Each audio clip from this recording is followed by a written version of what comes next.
الحمد لله رب العالمين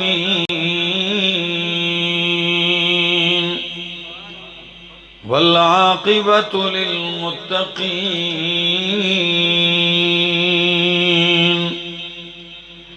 والصلاة والسلام على أشرف الأنبياء وإمام المرسلين وعلى آله وأصحابه أجمعين. أما بعد فأعوذ بالله من الشيطان الرجيم. بسم الله الرحمن الرحيم. إن الله يأمر بالعدل والإحسان وإيتاء ذي القربى وينهى عن الفحشاء والمنكر والبغي يعظكم لعلكم تذكرون. سبحان ربك رب العزة عما يصفون وسلام على المرسلين والحمد لله رب العالمين.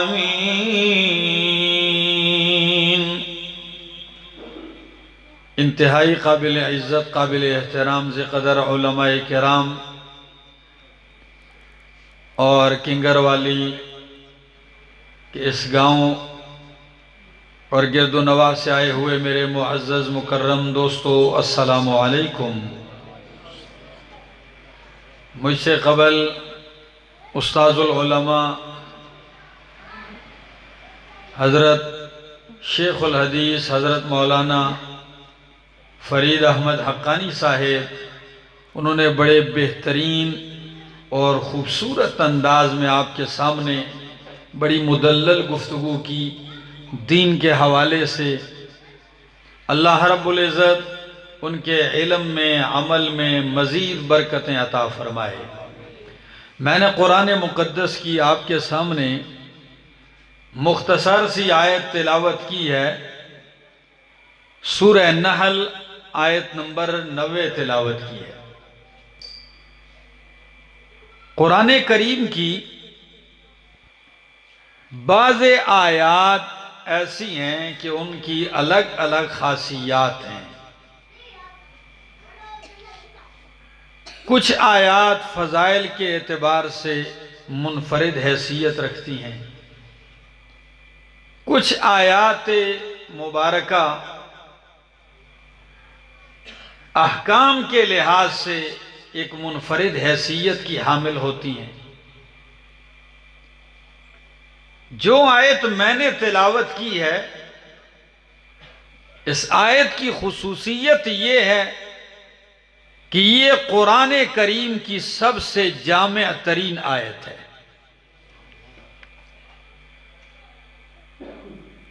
آج کل تو نہ لوگ اس کو سمجھتے ہیں اور نہ ہی سمجھنے کی کوشش کرتے ہیں. کیا عجیب زمانہ تھا صحابہ کرام رضوان اللہ تعالی علیہم اجمعین کا. دو قافلے باہر صحرا میں ملتے ہیں، آدھی رات ہے. ایک قافلے میں حضرت فاروق اعظم رضی اللہ تعالی عنہ ہیں، دوسرے قافلے میں حضرت عبداللہ ابن مسعود رضی اللہ تعالی عنہ ہیں. اب جب دونوں قافلے ایک دوسرے کو جانتے بھی نہیں ہیں، رات کا اندھیرا ہے، کیسے معلوم کیا جائے کہ یہ قافلہ کن لوگوں کا ہے؟ حضرت عمر رضی اللہ تعالی عنہ اعلان کرتے ہیں اپنے شاگرد سے کہ اٹھیے اور اعلان کیجئے کہ کن کا قافلہ ہے. تو جواب ملا مسلمانوں کا قافلہ ہے، اہل ایمان کا قافلہ ہے. فرمایا جب مسلمان ہیں پھر تو قرآن کا علم بھی ہوگا ان کو. فرمایا سوال پوچھئے ان سے ایو آیت اجمع فی القرآن،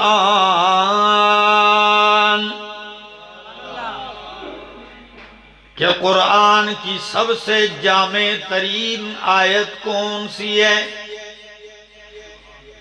دوسرے قافلے میں حضرت عبداللہ ابن مسعود رضی اللہ تعالیٰ عنہ ہیں، وہ شاگرد سے کہتے ہیں قم اٹھ فاجب، اور جواب دیں کہ قرآن کی سب سے جامع ترین آیت ہے ان اللہ یأمر بالعدل والاحسان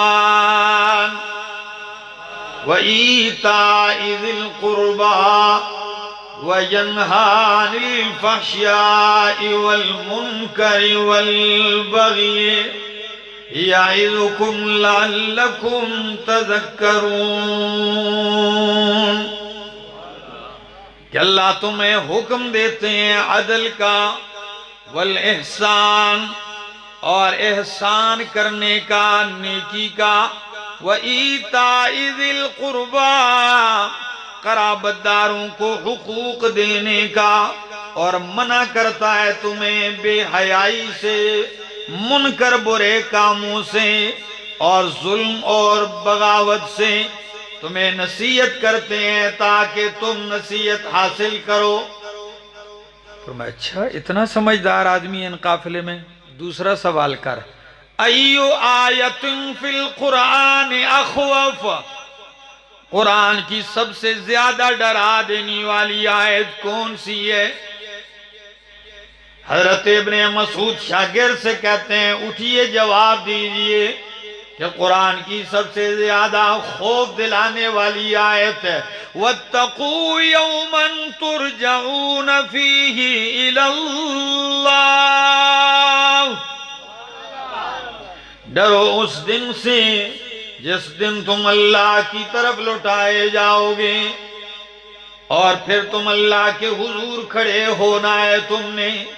فاروق اعظم کہتے ہیں تیسرا سوال پوچھ، ایو آیت اعظم فی القرآن، کہ قرآن میں سب سے زیادہ عظمت والی آیت کون سی ہے؟ ابن مسعود شاگرد سے کہتے ہیں اٹھ کے جواب دیں کہ قرآن میں سب سے زیادہ عظمت والی آیت ہے اللہ لا الہ الا هو الحی القیوم، سورت آیت الکرسی کی تلاوت کی۔ فرمایا پانچواں سوال ان سے پوچھ، ایو آیت ارجا فی القرآن، کہ قرآن میں سب سے زیادہ پر امید دلانے والی آیت کون سی ہے؟ ابن مسعود رضی اللہ تعالیٰ عنہ کہتے ہیں اٹھ کے جواب دیں کہ قرآن کی سب سے زیادہ پر امید آیت ہے لا تقنطوا من رحمت اللہ، لا تقنطوا من رحمت اللہ، کہ اللہ کی رحمت سے نا امید نہ ہو۔ اگر تمہارے گناہ زیادہ ہیں تو رب کی مغفرت اور رحمت کا بھی کوئی اندازہ نہیں ہے۔ سب سے امید دلانے والی آیت ہے، گناہگاروں کو بھی امید پیدا ہو جاتی ہے۔ فاروق اعظم نے فرمایا ان سے پوچھئے کہ حل فیکم ابن مسعود، کیا تمہارے اندر ابن مسعود تو نہیں موجود؟ جب پوچھا تو شاگرد ان کا کہنے لگا الحمدللہ هو فینا موجود، وہ ہمارے اندر یہ بیٹھے ہوئے ہیں۔ فاروق اعظم نے کیا فرمایا؟ فرمایا کنیف ملئ علما، کنیف ملئ علما، یہ تو علم کا بھرا ہوا خزانہ ہے۔ جسم چھوٹا سا، قد بھی چھوٹا سا، باریک باریک پنڈلیاں، لیکن علم سے بھرپور تھے۔ تو حضرت عبداللہ ابن مسعود رضی اللہ تعالیٰ عنہ فرماتے ہیں اجمع آیت فی القرآن للخیر والشر، خیر اور شر دونوں کو جامع آیت جو ہے وہ یہ سورہ نحل والی آیت ہے ان اللہ یأمر بالعدل والاحسان، اتنی جامع کہ خلیفہ راشد حضرت عمر ابن عبدالعزیز رحمہ اللہ نے اپنے دور میں تمام خطبہ کو آرڈر جاری کر دیا کہ جمعے کے خطبے میں اس آیت کو شامل کر لیجئے تاکہ ان کے ذہنوں میں پورے قرآن کا خلاصہ تر و تازہ رہے. اتنی جامع آیت ہے. اور شان نزول میں امام ترمذی رحمہ اللہ لکھتے ہیں حضرت عثمان ابن مظعون رضی اللہ تعالیٰ عنہ فرماتے ہیں میں نبی کریم کی مجلس میں آیا جایا کرتا تھا لیکن ایمان اس وقت تک میرے دل میں نہیں آیا تھا. ایک دن گزرنے لگا نبی پاک صلی اللہ تعالی علیہ وسلم کے پاس سے آپ اپنے گھر کے باہر مجلس میں بیٹھے ہوئے ہیں. میں جوں ہی گزرنے لگا آواز دے کے فرمایا عثمان ابن مظعون کیا ہمارے پاس بیٹھنا پسند نہیں کرے گا؟ میں نے کہا کیوں نہیں. بیٹھ گیا ان کے پاس آ کے. آپ نے ایک مجلس کی طرف اشارہ کیا فرمایا ادھر بیٹھ جاؤ. میں پاس بیٹھا گفتگو گپ شپ شروع ہوئی کہ اچانک نبی علیہ السلام کی نگاہیں آسمان کی طرف اٹھنے لگیں. آپ کے چہرے مقدس کا رخ آسمان کی طرف ہو گیا. دیکھتے دیکھتے اوپر نگاہیں اٹھتی ہیں. اوپر سے نبی علیہ السلام کی نگاہیں آتے آتے قریب کے ایک مقام پہ ٹھہر جاتی ہیں نگاہیں. نبی علیہ السلام اپنی مجلس سے اٹھ کے اسی جگہ جہاں نگاہیں پڑتی ہیں وہاں پہنچتے ہیں. میں بھی حیران ہوں نظارہ دیکھ رہا ہوں. آپ کے جبین اطہر پہ پسینہ آ رہا ہے. آپ وہاں بیٹھے میں حیران ہوں سامنے بندہ بھی کوئی نہیں اور آپ ایسی گفتگو کر رہے ہیں جیسے کوئی بندہ آپ کو سمجھا رہا ہو اور آپ اس کی بات سمجھ کے سر مبارک ہلا رہے ہو. یہ نظارہ دیکھنے کے بعد آپ کی نگاہیں پھر اوپر اٹھتی ہیں اور مجلس دوبارہ اسی جگہ کے بیٹھ جاتے ہیں. میں نے پوچھا آج جو میں نے نظارہ دیکھا ہے آج سے پہلے نہیں دیکھا. فرمایا ہاں عثمان ابن مظعون میرے پاس ابھی چند لمحے پہلے رب کا فرشتہ جبریل آیا تھا. میں نے کہا کیا کہا جبریل نے؟ فرمایا قرآن کی آیت لے کے آئے. میں نے پوچھا کون سی آیت؟ فرمایا ان اللہ یأمر بالعدل والاحسان وایتاء ذی القربى وینہی عن الفحشاء والمنکر والبغی. اللہ تمہیں حکم دیتے ہیں عدل کا احسان کا. کنگر والی کے رہنے والوں حضرت عثمان ابن مظعون فرماتے ہیں یہ جملے سننے کے بعد ایمان میرے دل میں جڑیں کر چکا تھا. اتنی اہم ترین کی آیت کی میں نے آپ کے سامنے تلاوت کی ہے اور میں انشاءاللہ اسی کو قرآن کے اندر سے ہی حل کرتا ہوں. آپ کی توجہ درکار ہوگی. ان اللہ یأمر بالعدل بے شک اللہ حکم دیتے ہیں عدل کا والاحسان اور احسان کا وایتاء ذی القربى اور قرابت داروں کو ان کے حقوق دینے کا. 3 اوامر ہیں اور 3 چیزوں سے منع کیا. وَيَنْهَا عَنِ الْفَحْشَاءِ بے حیائی سے منع کرتے ہیں. وَالْمُنْكَرِ برے کاموں سے منع کرتے ہیں. وَالْبَغْيِ ظلم زیادتی سے منع کرتے ہیں. یعظکم اللہ تمہیں واعظ کرتے ہیں لعلکم تذکرون تاکہ تم نصیحت حاصل کر لو. قرآن کی تفسیر کے 4 درجے ہیں. تفسیر القرآن بالقرآن، تفسیر القرآن بالحدیث، تفسیر القرآن باقوال الصحابہ، تفسیر القرآن باقوال التابعین. یہ پہلا درجہ ہے. یہی سورت سورہ نحل کے بعد دوسری سورت ہے، اس کے بعد سورت کا نام سورت بنی اسرائیل ہے۔ کون سی سورت؟ انہی آیتوں کی اس ایک آیت کی تفسیر اور تشریح اللہ نے اس کے بعد والی سورت میں کر دی ہے، اور بڑے عجیب انداز سے کی ہے۔ میں آیتیں پڑھوں گا، اگر آپ کا دماغ حاضر ہوگا تو آپ اس سے لطف اٹھا سکیں گے۔ سورہ نحل میں فرمایا ان اللہ یأمر بالعدل، اللہ تمہیں عدل کا حکم دیتے ہیں، انصاف کا۔ انصاف کا پہلا مستحق کون ہے؟ عدل کا پہلا تقاضا کیا ہے؟ سورت بنی اسرائیل میں فرمایا وَقَضَىٰ رَبُّكَ أَلَّا تَعْبُدُوا إِلَّا إِيَّاهُ، ادھر فرمایا ان اللہ یأمر بالعدل، اللہ عدل کا حکم دیتے ہیں۔ ادھر فرمایا وَقَضَىٰ رَبُّكَ، تیرے رب نے فیصلہ کر دیا ہے۔ قضا ربک، امر ربک، تیرے رب نے حکم دیا، فیصلہ کر دیا کیا؟ اللہ تعبدوا الا ایاہ، کہ عبادت بندگی نہ کرو الا ایاہ، مگر اسی کی عبادت کرو۔ یہ سب سے بڑا عدل اور انصاف ہے۔ یہ عدل کا پہلا تقاضا ہے۔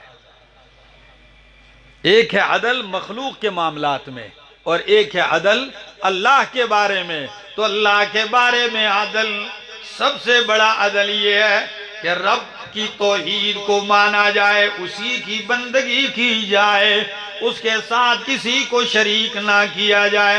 کیا آپ نے نہیں سنا حضرت معاذ بن جبل سواری پر نبی کریم کے پیچھے بیٹھے ہوئے ہیں، کہتے ہیں کنت ردف النبی صلی اللہ علیہ وسلم، میں نبی کریم کے پیچھے بیٹھا ہوا تھا، آپ نے پیار محبت کے انداز میں چہرہ یوں پھیر کے فرمایا یا معاذ، میں نے جواباً کہا لبیک و سعدیک، جی میں قربان جاؤں فرمائیے۔ آپ نے کچھ جواب نہیں ارشاد فرمایا۔ چند قدم چلنے کے بعد پھر فرمایا یا معاذ، میں پھر وہی جملے دہرا کے کہتا ہوں لبیک و سعدیک، 3 دفعہ۔ تیسری مرتبہ کیا فرمایا؟ فرمایا هل تدری ما حق اللہ علی العباد، او معاذ کیا تو جانتا ہے اللہ کا بندوں پر کیا حق ہے؟ وما حق العباد علی اللہ، اور بندوں کا اللہ پہ کیا حق ہے؟ میں نے کہا اللہ و رسولہ عالم، اللہ اور اس کا رسول ہی بہتر جانتے ہیں۔ نبی کریم نے فرمایا اللہ کا حق بندوں پر یہ ان یعبدوا ولا یشرکوا بہ شیئا، یہ اللہ کا حق ہے۔ توحید اللہ کا بنیادی حق ہے۔ اگر یہ نہیں مانا، نہ نمازوں کی ضرورت ہے اللہ کو، نہ تمہارے روزوں کی، نہ حج کی، نہ زکوٰۃ اور قربانیوں کی۔ اقبال نے تبھی تو کہا تھا نا تیرا دل تو ہے صنم آشنا، تجھے کیا ملے گا حجاز میں؟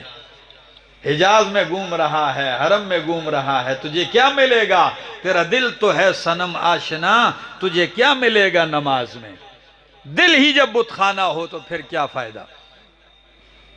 تو اللہ کا حق، اور قرآن دوسرے مقام پہ بھی کہتا ہے کیا؟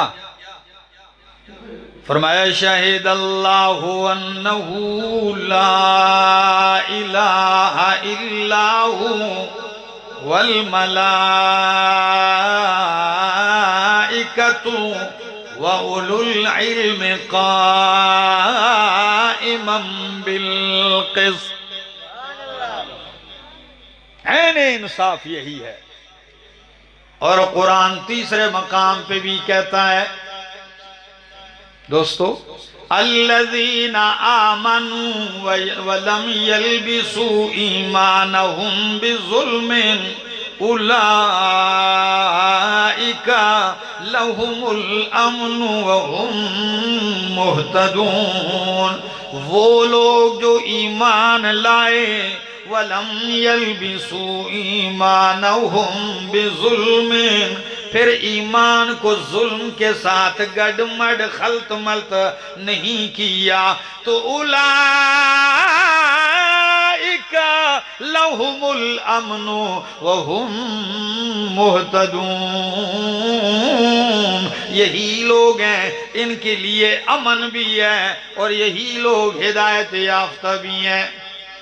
تو عدل کی بات کر رہا تھا کہ عدل کے مقابلے میں آتا ہے ظلم۔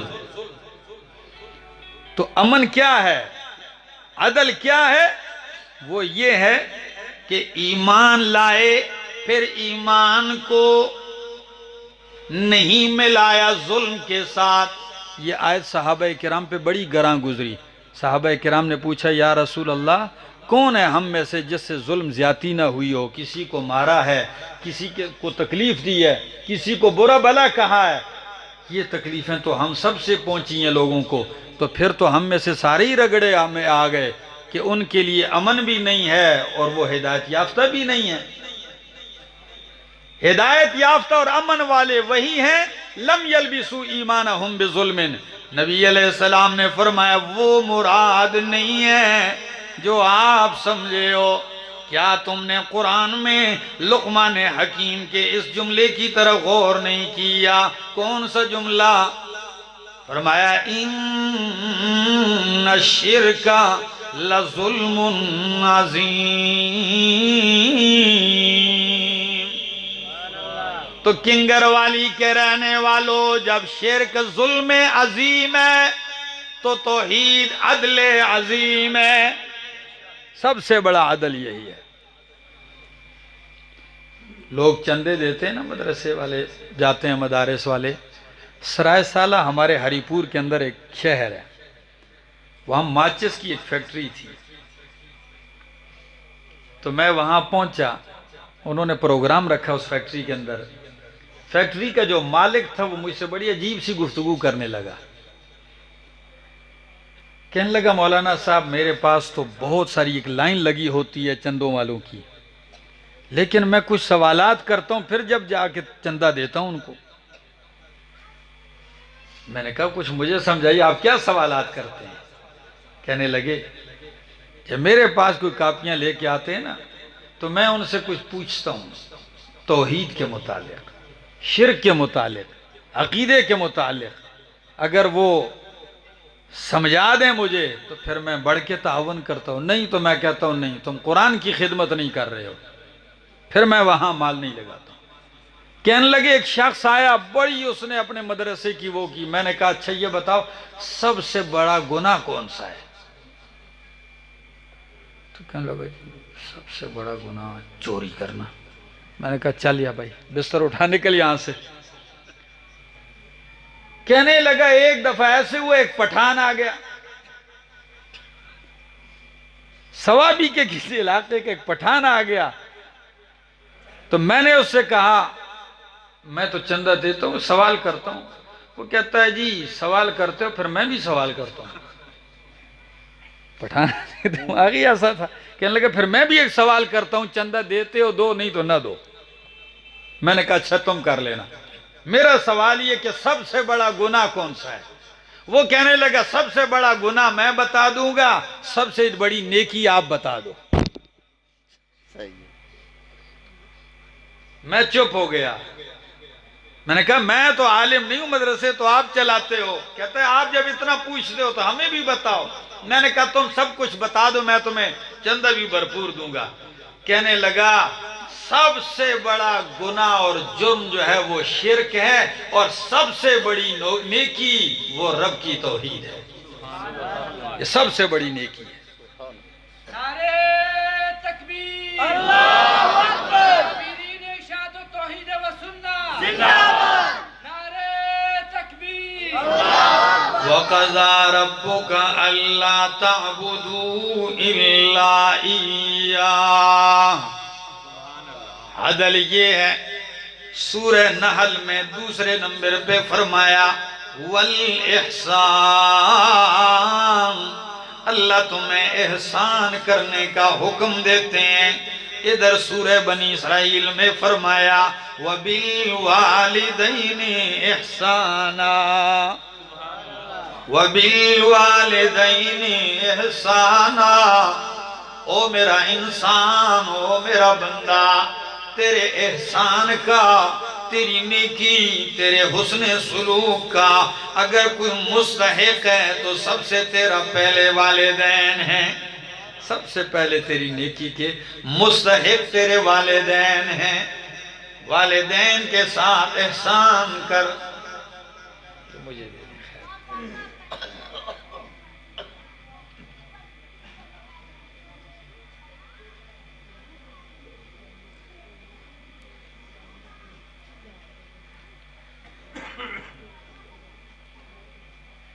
یہ عجیب سوال ہے، نمازی کس کو کہتے ہیں؟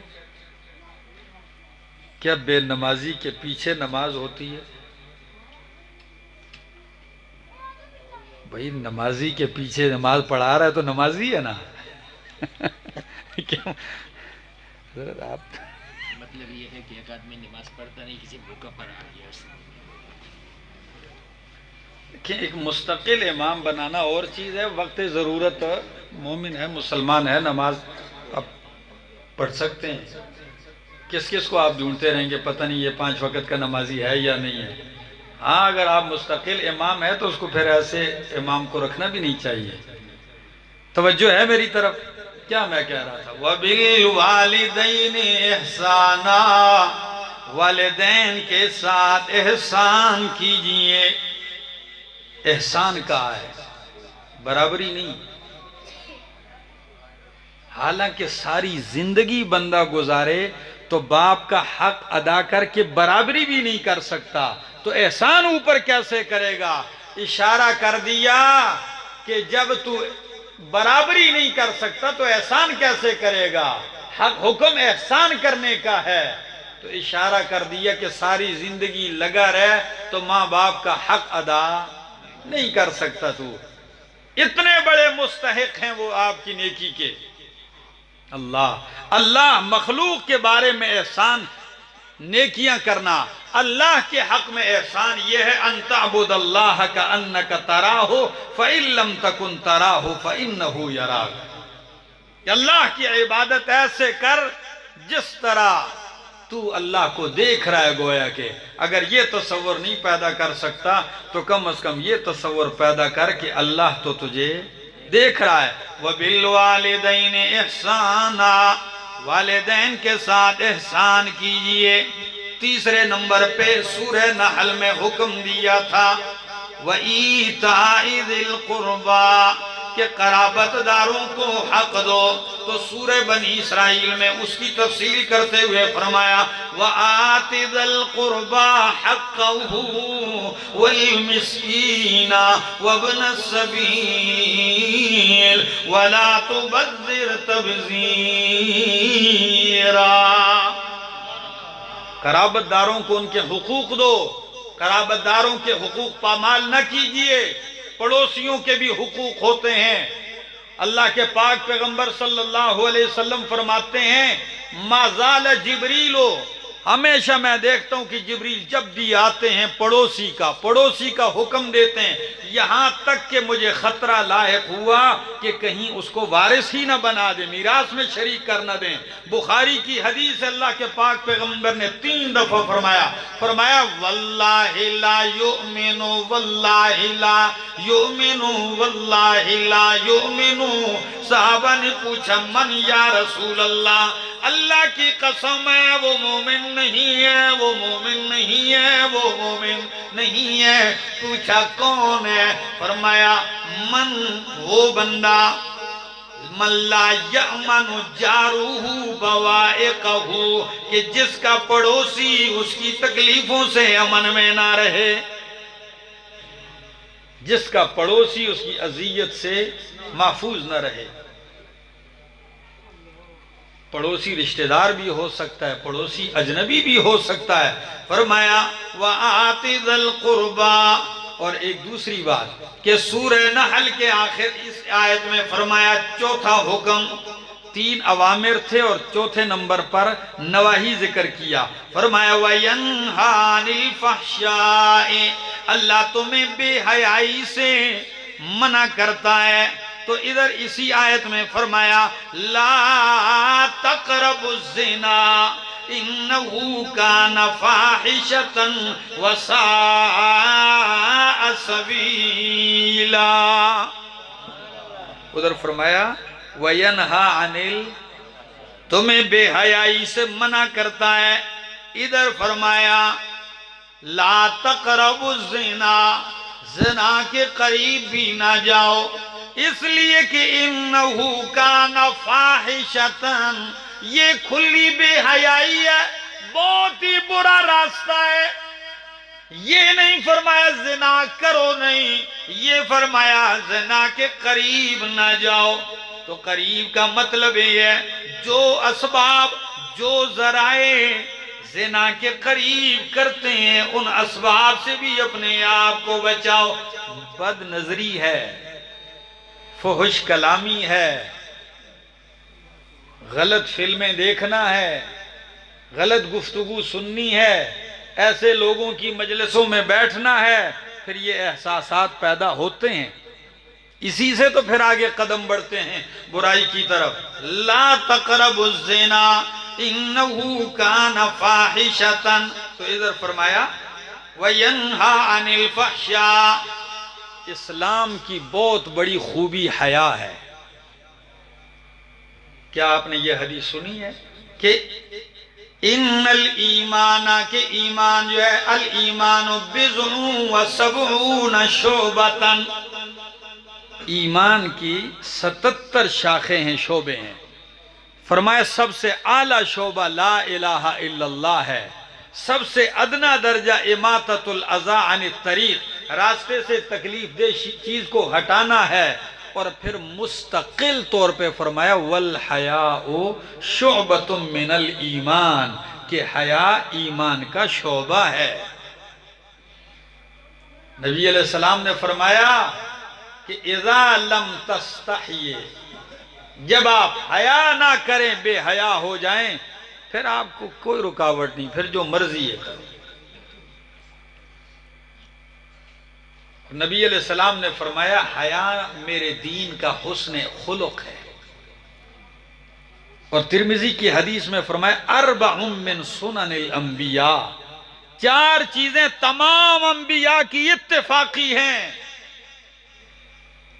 ان میں سے ایک مسواک ہے، خوشبو لگانا ہے، نکاح کرنا ہے، والحیا، اور حیا۔ نبی علیہ السلام نے فرمایا حیا جس چیز میں پیدا ہو جائے اسے خوبصورت کر دیتی ہے۔ حیا مرد کے اندر آ جائے وہ مرد خوبصورت ہو جاتا ہے، حیا عورت میں آ جائے وہ عورت خوبصورت ہو جاتی ہے، اور حیا جس مرد سے ختم ہو جائے وہ مرد بدصورت اور برا ہو جاتا ہے، جس عورت سے حیا ختم ہو جائے وہ عورت بدنما ہو جاتی ہے، وہ بری ہو جاتی ہے، بدنما داغ ہو جاتی ہے۔ کیا آپ نے قرآن کی ان آیتوں پہ کبھی غور کیا ہے؟ شیخ الحدیث صاحب بیٹھے ہیں، ایک جملہ دے کے جا رہا ہوں۔ موسیٰ علیہ السلام مصر سے جان بچا کے نکلتے ہیں، سینکڑوں میل پیدل سفر طے کرتے ہیں، بھوکے ہیں، پیاسے ہیں، مدین پہنچتے ہیں، وہاں دیکھتے ہیں گھاٹ کے اوپر لوگ بکریاں جانوروں کو سیراب کر رہے ہیں۔ جب دیکھا تو 2 لڑکیاں ہیں جوان، وہ اپنے جانوروں کو روک رہی ہیں آگے بڑھنے سے۔ موسیٰ علیہ السلام یہ ماجرا دیکھ کے حیران ہو کے اٹھتے ہیں، ان سے پوچھتے ہیں کیا وجہ ہے؟ لوگ تو ایک دوسرے سے آگے بڑھ رہے ہیں اور آپ جانوروں کو روک کے پیچھے پیچھے ہو رہی ہیں، کیا وجہ ہے؟ تو وہ دونوں کہنے لگی ہم اس وقت تک جانوروں کو پانی نہیں پلائیں گی جب تک کہ سارے مرد چلے نہ جائیں۔ اور کتنی مختصر جملوں میں عذر بھی بیان کر دیا کہ وَأَبُونَا شَيْخٌ كَبِيرٌ، ہم ایسی خوشی سے باہر جانور چرانے نہیں آئیں۔ وَأَبُونَا شَيْخٌ كَبِيرٌ، ہمارے والد بوڑھے ہیں، بہت زیادہ معمر ہیں، کمزور ہیں، ہم اس لیے باہر آئیں۔ موسیٰ علیہ السلام نے ان کے جانوروں کو سیراب کیا، جانور سیراب کیے، اور پھر آ کے ایسے درخت کے پاس ٹیک لگائے، رب سے کیا کہنے لگے؟ رب انی لما انزلت الی من خیر فقیر۔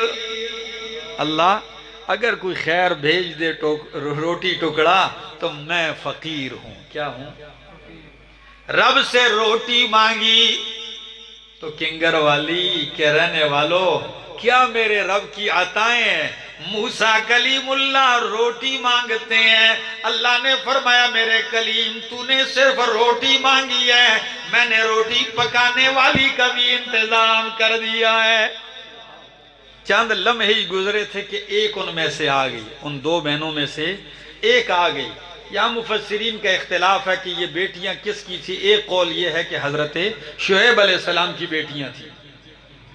وہ ایک آ گئی، موسیٰ علیہ السلام سے کہا آئیے، موسیٰ علیہ السلام کو لے کے چلی گئی والد کے پاس، کہنے لگی ابا جان یہ ہمارے ساتھ نیکی کرنے والے ہیں، آپ ملازم رکھتے ہیں تو ان کو ملازم رکھیے، یہ قوی بھی ہیں اور امانتدار بھی ہیں۔ علماء کہتے ہیں کہ لڑکی کو ایک ملاقات میں کیسے پتہ چل گیا کہ قوی بھی ہیں اور امانتدار بھی ہیں، امین بھی ہیں؟ امام راضی رحمہ اللہ نے عجیب بات لکھی ہے، کہتے ہیں ایسے پتہ چلا، قوی کا تو پتہ ایسے چلا کہ گاڑ سے پتھر اٹھایا اور سارے جانور سیراب کر دیے، امانتداری کا پتہ ایسے چلا کہ جب لڑکی بلانے آئی تو اس سے کہا کہ آگے میں چلوں گا، آپ پیچھے میرے آنا، تاکہ میری نگاہ آپ کی ایڑیوں پر بھی نہ پڑے، آپ پیچھے آنا۔ اللہ کے کلیم آگے ہو گئے، کہا راستہ کیسے بتلاؤں گی؟ راستہ بتلانا ہے کنکری پھینک کے، جس طرف مڑنا ہے۔ اور قرآن نے اس لڑکی کی ادا کیا نقل کی ہے، میں اس کی طرف آتا ہوں، ایک جملہ کہہ کے آپ کے ایمان کو تازہ کرنا چاہتا ہوں کہ حیا کیا چیز ہے۔ کلیم اللہ پہنچتے ہیں، شعیب علیہ السلام کہتے ہیں میں ایک بیٹی کا نکاح آپ سے کرتا ہوں اس شرط پہ کہ آپ 8 سال میرے ہاں مزدوری کریں گے، اور اگر آپ نے 10 سال پورے کر دیے تو یہ آپ کی طرف سے ہوگا۔ تو موسیٰ علیہ السلام نے کہا ٹھیک ہے، شادی ہو گئی، 8 سال یا 10 سال اللہ کے کلیم نے پورے کیے۔ کنگر والی کے رہنے والوں، ایک عرب مفسر کہتا ہے میرا دماغ اس بات پہ چکرا رہا تھا کہ کیا کمال اس لڑکی میں تھا کہ موسیٰ علیہ السلام اس کے لیے 10 سال گزارتے ہیں؟ کیا لڑکیاں تھوڑی تھی؟ لڑکیاں تو اور بھی بہت تھی، کلیم اللہ جیسا حسین جوان، پھر اس ایک لڑکی کی خاطر 10 سال کیوں گزارتے ہیں؟ کیا حسین بہت تھی؟ کیا قرآن نے اس کا قد ذکر کیا کہ قد والی تھی؟ کیا قرآن نے اس کے بال ذکر کیے کہ بال ایسے تھے؟ کیا قرآن نے اس کی آنکھوں کے تذکرے کیے؟ کہتے ہیں نہیں، میں نے قرآن کھنگالا تو ایک ہی چیز دیکھی کہ اللہ کے کلیم نے 10 سال اس لیے گزارے تھے کہ قرآن کہتا ہے تمشی علی استحیاء، جب وہ آ رہی تھی تو گویا ایسی آ رہی تھی کہ حیا کی سواری پر بیٹھ کے آ رہی ہو۔